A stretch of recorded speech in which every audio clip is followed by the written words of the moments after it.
So, guys, I want to talk about AEW Worlds End, and I went all the way down to Orlando. And what I want to say, I know I'm tooting my own horn, is that I have a streak. So, ever since All Out 2023, I've been to every AEW pay per view that's been in the US.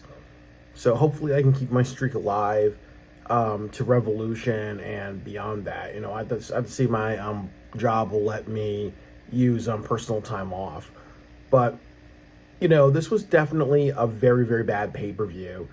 And I would always say this that the matches are excellent, but there's really no story or deep like story depth or anything like that, really. And I really think that AEW, as somebody was saying to me, right now, the only thing that's really holding up the company is Will Ospreay. Will Ospreay, if you don't have Will Ospreay, the company would be a lot more dead than it is, really. And there's definitely some, storylines and some things that, kind of give you some hints of like where they're going to go.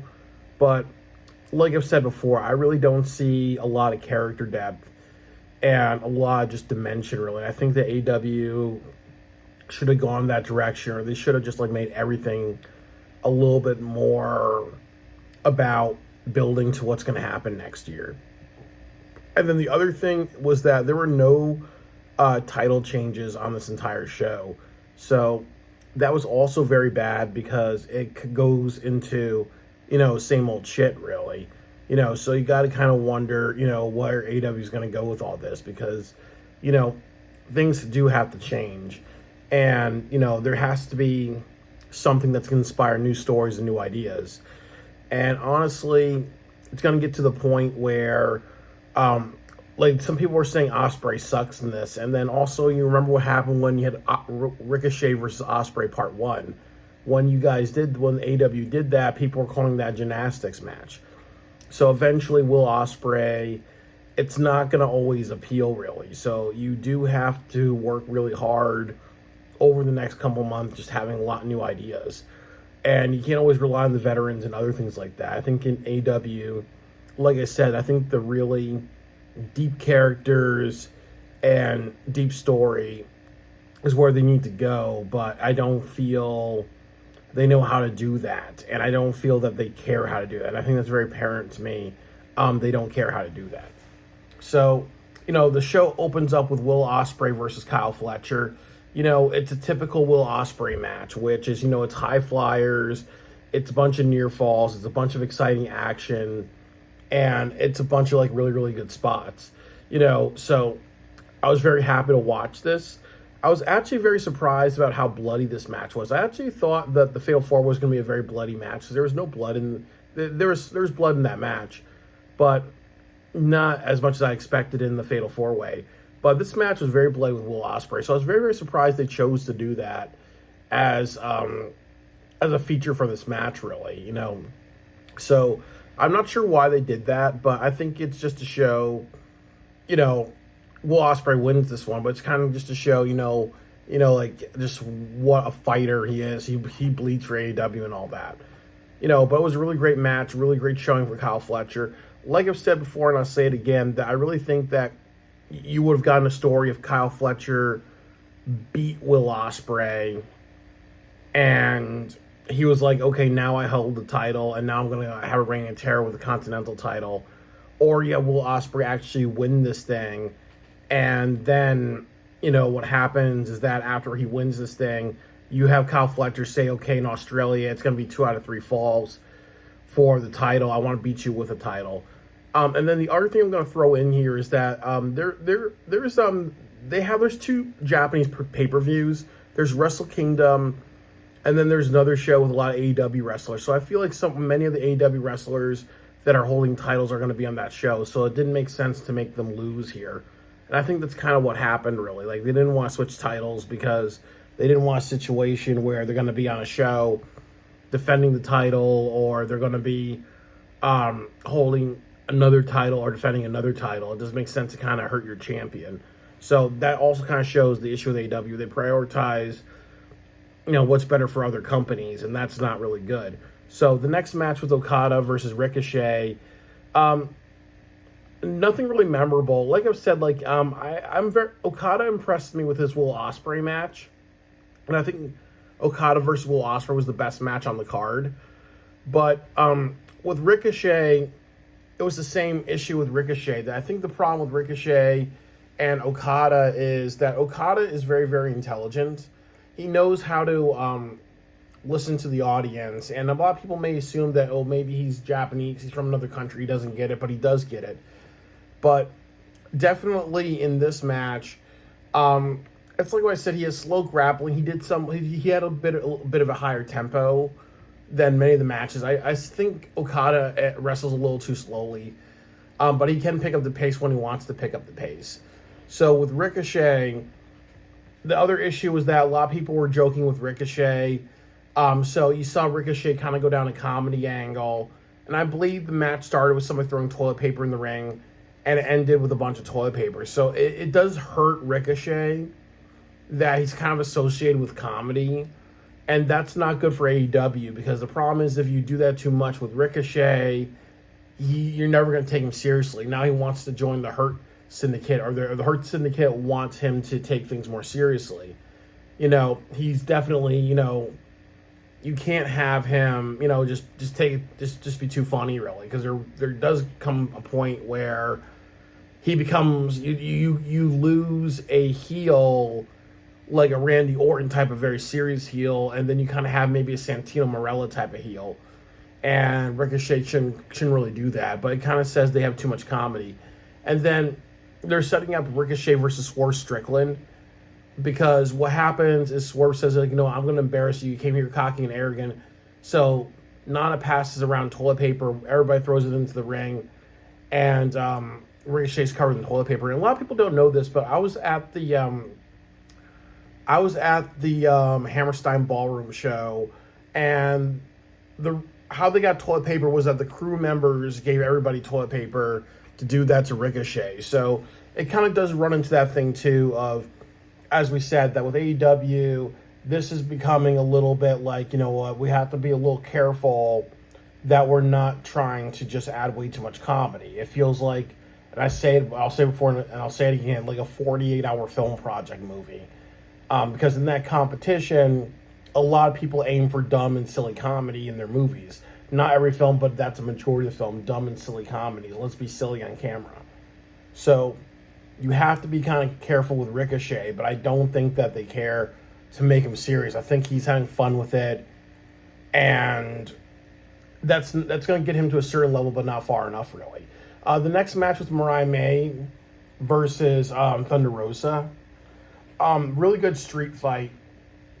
I do think the one that they had a few weeks ago, I think it was like Anna Jay versus Penelope Ford, or Anna Jay versus somebody else, really. I don't remember who it was, but that was a better street fight. But this one, was crazy too. They did thumbtack spots. They did through styrofoam board. They used a chain. They did a lot of crazy stuff in it. Mariah May hit her with a pile driver through one table. And it's like what I said before, and I'll say it again. It's bad. It hurts the women's division, because more than likely what they're going to do is Mariah May versus Toni Storm in Australia, and then Toni Storm's going to become Timeless Toni Storm after she overcomes her amnesia. And like I said before, if you gave it to Thunder Rosa and you did something like Thunder Rosa holds the title and Marina Shafir hits her from behind, Marina Shafir wants a challenge for the AEW Women's Championship, I would rather see that. That's new. That's different. But no, we're going to see Timeless Toni Storm versus Mariah May, part 3 or whatever, really. So same old shit. Next match was Adam Cole versus MJF. I wasn't really too much into this match. I like MJF as a heel. He was kind of instigating the crowd. And he did something where he drank water and he threw the rest of the bottle at one of the fans, really. So it's like what I said too, he might be a sociopath, but he knows how to kind of play that in his character. So I don't know in real life if he is a sociopath, but I do think that maybe in real life he is a sociopath. But, it was an all-right match. MJF wins, which was the right call, because I do think that with MJF, Adam Cole has not done a lot of good wrestling from. Like I said, he after his injury, he's not really done that. He's not been like wrestling to a high caliber. So it's almost like, where do you go with Adam Cole after this? So what happens is Matt Taven, Mike Bennett, Kyle O'Reilly all get a chance to get revenge on MJF. And this is both a good thing and a bad thing. It's a bad thing because you never know if MJF is actually going to come back and be vindictive, really. But and that's kind of what I fear. And I think the other thing that I fear as well is, where's Wardlow? Like I've said before, if you did MJF and Wardlow running wild on the tag team division, or you set that up tonight, I think you would have a couple of months of a great tag team division. Wardlow and MJF are like the threats, really. And like I said, you have some weeks where MJF is not wrestling, or he's on the announce team, or he's syndicating the crowds, and it's a 2-on-1 one for Wardlow. I think you have a good storyline for a couple of months, but no, we don't know what's going to happen with MJF, really. Like, he may go to Hollywood, he may do other projects, and he may come in once in a while, or he may just say, you know what, okay, well, Adam Cole kicked my ass at the very, very end, so what I'm going to do is I'm going to say, okay, we had World War I, we had World War II, now we're going to have World War III, and that's not good because it's just not good because, it could open like a repeat, and that's not good because it's the same old shit. But the other thing too, as I said, this would have been a great opportunity for Wardlow to take out all four of those guys. Adam Cole, Matt Taven, Mike Bennett, and Kyle O'Reilly. It would have been good if Wardlow took them all out, and then he and MJF became a team, and they went down a direction of conquering the tag team division. That's what I would have done. The next thing that happened was Konosuke Takeshita versus Powerhouse Hobbs. Very, very great match. I really enjoyed it. I don't mind that Takeshita won, because what happens is that, this is kind of like a new feud and all that. So, Takeshita has not been shown a lot on television. He's not kind of shown what he could do, really. So I really just hope that, he can have a story. He can lead to, a beginning, middle, and end with his title reign. But also, Hobbs really just did a great job. Hobbs was kind of like, the powerhouse that he was. He kind of comes off like a more bulky, almost like a more husky Kurt Angle. Like if you took Brock Lesnar and Kurt Angle, and you mix them like Ryback and Kurt Angle, that's kind of what he reminds me of. He has the strength. He has the, okay, if he flies through the air, he will knock your ass down, really. So there's a lot, with Hobbs, really. So I kind of hope that, once again, like I've said, what's going to happen with Hobbs next, really. What do you do with Hobbs? There could have been a backstage segment, maybe MVP and other people are interested in hiring him. So again, they could have set up Hobbs for the next year, really, but you don't know what's going to happen. Mercedes Moné versus Chris Statlander, really great match. And it was kind of a match that was also a little annoying because all these matches kind of had the same type of formula where it goes on for a very long time. There's a bunch of near falls. This match, I think they had 4 close to 10 counts, and that's a little too much. And it's like what I said, that Mercedes Moné, she's not been a ratings draw. She has great pay-per-view matches, but she's not really a ratings draw. So again, they should have done something different. They should have given the Chris Statlander. So I don't know why Mercedes is holding this title. She's not really elevated it, really. So once again, it's like I said, same old shit. You would have done a lot more if you gave it to Chris Statlander. But once again, Mercedes is going to Japan and defending her Japanese title. So obviously it looks bad for her to lose. So once again, like I said, you're kind of prioritizing another pay-per-view. And then the next thing that happened was Okada versus Will Ospreay. This is the best match on the card. I'm moving my camera a little bit. Oh, it was 19 minutes. Actually, it's weird because Chris Statlander versus Mercedes Moné, that was the longest match on the card. That was 24 minutes and 35 seconds. This was 19 minutes. But Okada really impressed me. He really... Okada is almost like a Kenny Omega. He can be a higher tempo. He can be flippy. he can do all the extreme stuff really. Um, he's almost like he's a little bit like Will Ospreay, where he can kind of where he's kind of a little bit like maybe AJ Styles without all the flippy stuff really, but he did a hell of a job. This is kind of like the best match on the card. And Okada got over with the crowd, really. And they really understood that, if you want to see an Okada and Ospreay match, you go to New Japan, you watch them in New Japan Pro Wrestling. But they really brought it to the stateside, and they did a hell of a job, really. I was actually very surprised, but I was also very disappointed. So, after that, what happened was Kenny Omega came back, and they really teased that it's going to be Kenny Omega versus versus Okada in the future, maybe at All In. So that's definitely very interesting. It would be another really great match to have. And honestly, I think with Kenny Omega, he definitely is having matches now, but he needs to see where he can go really, just so he's not going to hurt himself, because he just came back from surgery. So I'm definitely really excited to see that, because that's also another match that, you'd see in New Japan Pro Wrestling, but definitely you got to bring, good matches like stateside. And then the other thing that I will say is that the main event was like probably one of the worst main events, or the worst main event that I ever seen come out of AEW. This is automatically an F minus. John Moxley versus Orange Cassidy, Adam Page, and Jay White. So the big problem was that you've seen them do Anarchy in the Arena. And with Anarchy in the Arena, they know how to have split cameras. They know how to have a really good camera crew to capture all the action and all the mayhem. But with this one, they were kind of really focusing more on, John Moxley. Like there was a lot of things that they didn't get on camera. And that's very, very unacceptable. If you did it well in the past, why are you doing such a downgrade? So, it was just it was really a lot of Orange Cassidy and John Moxley.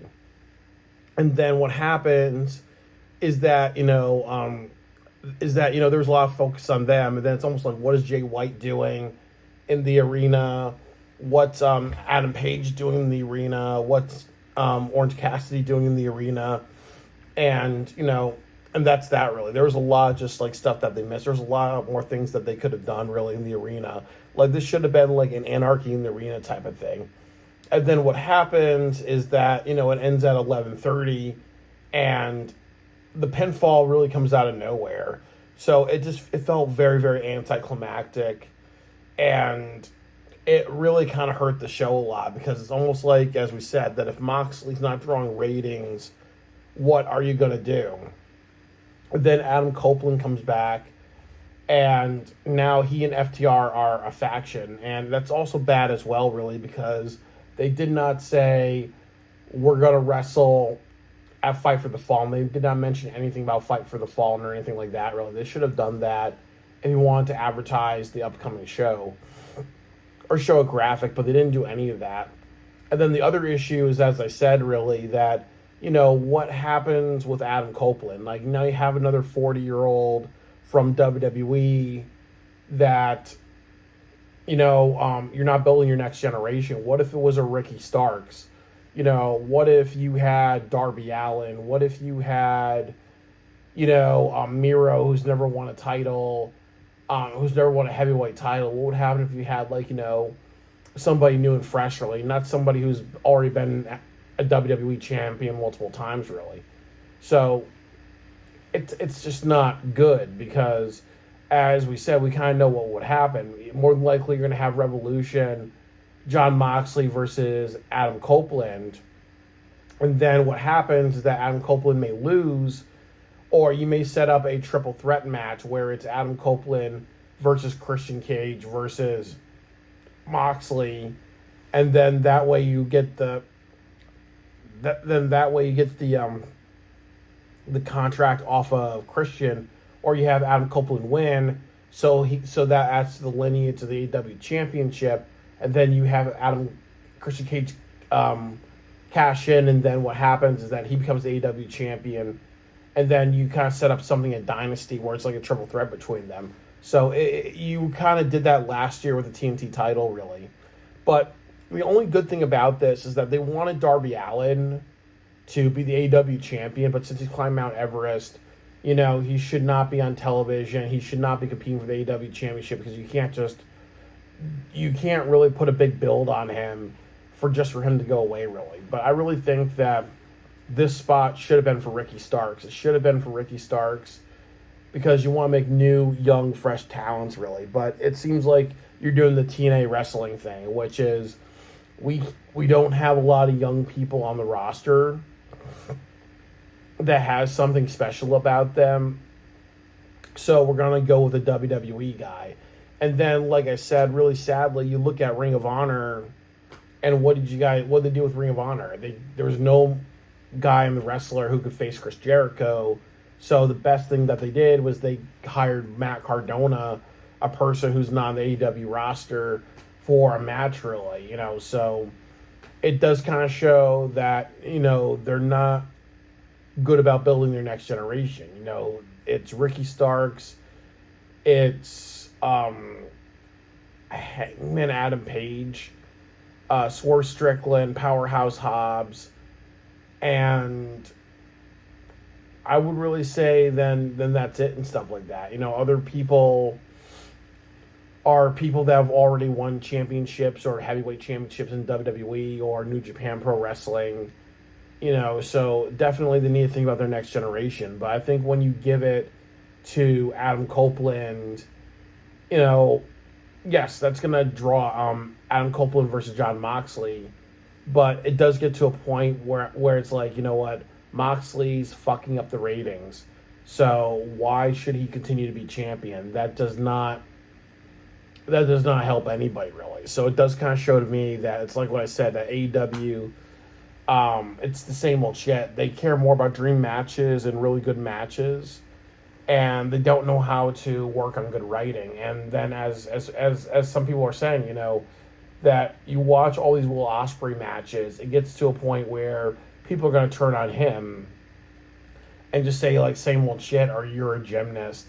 And then you're going to lose more ratings because if Moxley's not been working out, why you're going to continue this until March, and then what's going to happen in March, really. If you said something like, oh, maybe we're not going to get to Adam Copeland, maybe we're going to drop the title at the All In show, and maybe we're going to have like Bryan Danielson come back, so it does kind of illustrate to me that AEW does not really care about storytelling or deep and emotional stories. I think that they don't know how to do it.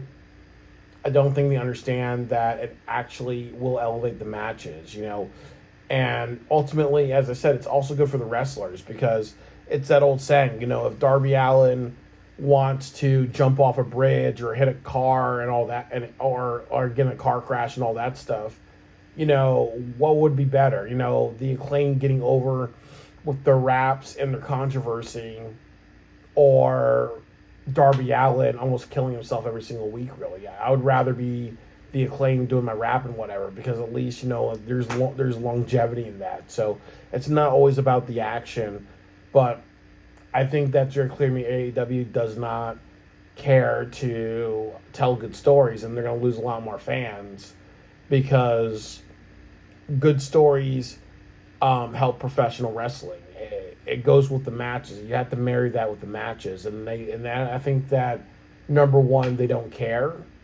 Number two is that I don't think there's a lot of people in that company that know how to tell good stories, and that's also true within professional wrestling, because a lot of what you see in WWE and other things is either a babyface that wins too much and overcomes the obstacles, or a heel that does villainous things to hold a title too much, or a faction that tries to be like the NWO, really. Like, there needs to be a renaissance in professional wrestling storytelling and all that stuff.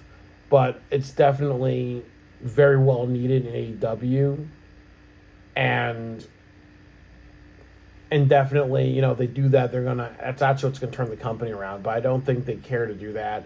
And this pay-per-view demonstrate that. And also, too, that there was no, there was minimal, tie-ins or excitements for what they're going to do next year, really. I'm happy and it seems like a lot of the things are going to continue. Like Mercedes Moné is going to be champion for a long time. So is Moxley, and so is like Mariah May and all that stuff. So I think that, as I said, instead of being pay-per-view that said something's going to stop or we're going to go in a new direction, it really feels like it's the same old shit with AEW.